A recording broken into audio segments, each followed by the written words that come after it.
Welcome friends, हमारे आज के एपिसोड में सेलर सीरीज़ के अंदर आज हम बात करेंगे कि प्रेजेंटेशन क्यों सबसे इम्पॉर्टेंट है जब भी हम लिस्टिंग की बात करते हैं रियल एस्टेट में।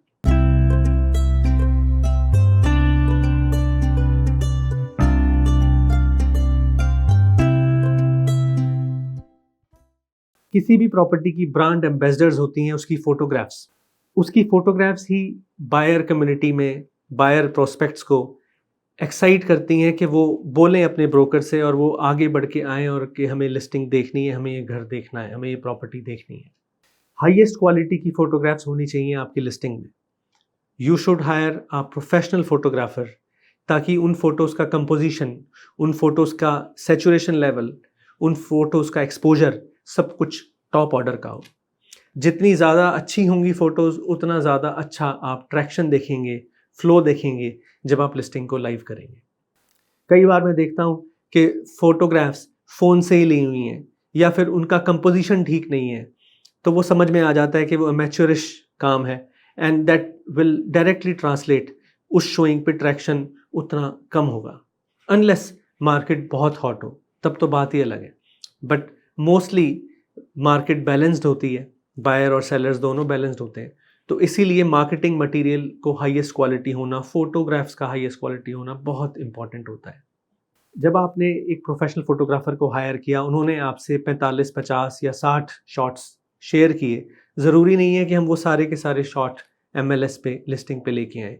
जो शॉट्स एकदम सही से कंपोज्ड हैं, सही लाइटिंग में है, उन्हीं शॉट्स को आप आगे लेके, चाहे भले ही वो 20, 22 या 25 फोटोग्राफ्स हों। अगर बाथरूम की फ़ोटो, कमोड की फ़ोटो मैं कई बार देखता हूँ, टॉयलेट की फ़ोटो ली हुई है, तो उसकी कोई ज़रूरत नहीं है। जस्ट बिकॉज कि आपके पास फ़ोटो है और फोटोग्राफर ने स्कैन करके आपको दी है, दैट डजेंट मीन कि हम उसको ज़रूर MLS पे लेके आएँ। MLS पे सिर्फ वही फ़ोटो होनी चाहिए जो आपकी प्रॉपर्टी को सही रिप्रेजेंट करे, फेयरली प्रेजेंट करे और सेंस बने उन फ़ोटोज़ को देखने से। उन फ़ोटोज़ को देखने से बायर प्रोस्पेक्ट्स के they feel excited that they want to see the property. अगर वो पर्पस पूरा होता है तो वही फ़ोटो आपके लिस्टिंग में फाइनली जानी चाहिए। या फिर कई बार आप देखोगे कि फ़ोटोज़ के अंदर फर्नीचर, बहुत ज़्यादा फर्नीचर आया हुआ है, तो वो गलत है। जितना ज़्यादा फर्नीचर होगा उतना ज़्यादा क्लटर्ड लगेगा घर, वो ठीक नहीं है। So it should be a very minimalistic kind of furniture in the property when you can photographs. या फिर आपकी पर्सनल फोटोग्राफ्स वो नहीं होनी चाहिए फ़ोटोज़ के अंदर, बिकॉज़ वो भी एक तरह का डिस्ट्रैक्शन है। हम चाहते हैं कि एक न्यूट्रल तरीके से बायर प्रोस्पेक्ट्स के पास पहुँचे हमारी प्रॉपर्टी की इमेजेस, ताकि उनको देख के एक्साइटमेंट फील हो हमारी प्रॉपर्टी के लिए और फिर वो आगे आएँ बढ़ के देखने के लिए प्रॉपर्टी। दूसरा मैं आपसे शेयर करना चाहता हूँ कि जब हम फ्री होल्ड घरों की बात करते हैं तो उसके अंदर लॉट भी उतना ही इम्पॉर्टेंट होता है जितना घर के अंदर का स्क्वायर फुटेज और एरिया।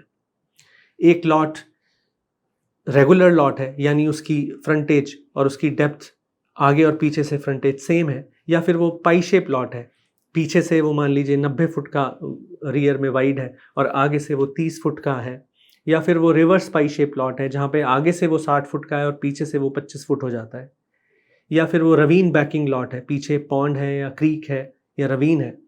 ये सारी चीज़ें जब आप ड्रोन शूट करते हैं, एरियल फोटोग्राफी करते हैं, तो वो सारी की सारी बहुत क्लियर हो जाती हैं प्रॉस्पेक्ट्स के लिए, और वो सारी की सारी होना बहुत ज़रूरी है, बिकॉज उससे हमारी प्रॉपर्टी की अपील बढ़ जाती है and we will get more traction यानी कि मोर फुटफॉल्स। किसी भी अच्छे ब्रोकर का दो मकसद होते हैं कि एक प्रॉपर्टी को बेस्ट प्रेजेंट करना, उसके अंदर जो जो कमियां हैं, जो जो ठीक चीज़ें हम कर सकते हैं, मेंटेनेंस हम कर सकते हैं बिफोर लिस्टिंग, वो सारी चीज़ें करना। उसके बाद उस प्रॉपर्टी को बेस्ट तरीके से मार्केट करना, उसका highest quality marketing material prepare करना और उसको मार्केट करना, ताकि फुटफॉल्स ज़्यादा से ज़्यादा हों, ज़्यादा से ज़्यादा लोग उसको देखने के लिए एक्साइटेड हों। जितने ज़्यादा लोग एक्साइटेड होंगे और देखने आएंगे, उतना प्रोबेबिलिटी बढ़ जाएगी कि उन लोगों में से जो देखने आए उनमें से किसी को वो प्रॉपर्टी समझ में आने की, and then they will ask their brokers to come forward with an offer, जो हम चाहते हैं एज अ सेलर।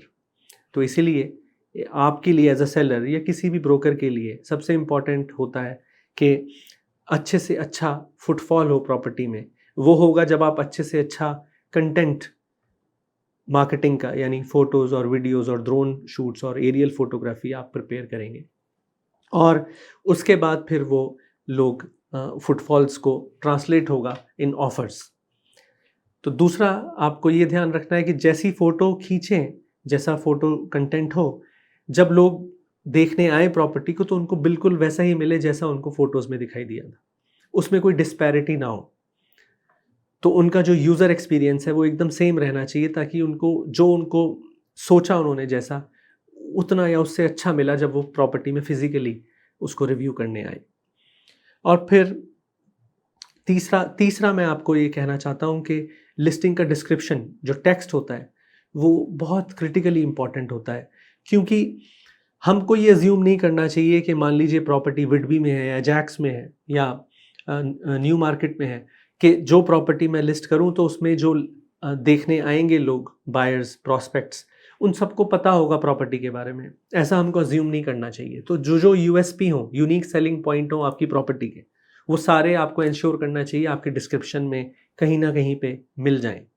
अगर वहाँ पे school zone highly rated school है, या फिर पास में ट्रेल का नेटवर्क है, या फिर पास में सबसे बड़ा प्लाजा है, मार्केट मॉल है पास में, वो सारी की सारी चीज़ें, या रिक्रिएशन सेंटर 2 किलोमीटर पे है, या फिर गोस्ट ट्रेन स्टेशन 2 मिनट की वॉक पे है, ये सारी चीज़ें आपको इंश्योर करना चाहिए कि आप लिस्टिंग डिस्क्रिप्शन में आए। या फिर अल्ट्रा वाइड लॉट है, 60 फुट का डिटैच लॉट है, वो सारी चीज़ें, या 80 फुट का फ्रंटेज है लॉट का, ये सब कुछ आपके लिस्टिंग डिस्क्रिप्शन में होना चाहिए। इस कंट्री में नेटवर्क, हाईवे का नेटवर्क और उसका एक्सेस, उसकी अप्रोचेबिलिटी भी बहुत इंपॉर्टेंट है।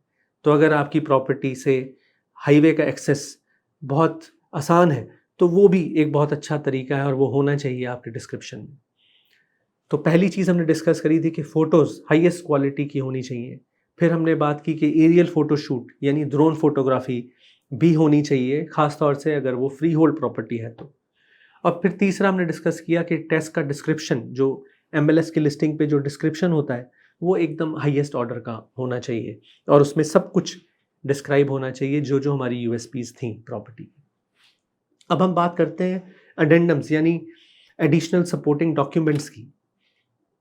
आपके पास अगर बिल्डर का फ्लोर प्लान है इस प्रॉपर्टी का ओरिजिनल, या फिर आपने जब प्रॉपर्टी रीसेल में अगर ली थी तो जो आपने पिछले ओनर से फ्लोर प्लान लिया उसकी कॉपी हो, या फिर आप कई ऐसी आपको वेबसाइट्स मिलेंगी जहाँ पर आपको इंटरनेट पे भी फ्लोर प्लान्स मिल जाएंगे, अगर आप थोड़ा ढूंढेंगे तो अपनी प्रॉपर्टी से रिलेटेड वो फ्लोर प्लान, प्रॉपर्टी का सर्वे अगर आपके पास है तो, एक फीचर शीट जिसके अंदर आपने पिछले 3 से 4 सालों में जो जो अपग्रेड्स किए हैं प्रॉपर्टी के वो सारे वेल डिफाइंड हो, वो फीचर शीट की लिस्ट, या फिर कोई आपने मैटर पोर्ट, ऐसी बहुत सारी कंपनीज हैं जहाँ पर हम फ्लोर प्लान बनवा भी सकते हैं। अगर आप पे फ्लोर प्लान नहीं है बिल्डर का तो हम वो भी कर सकते हैं।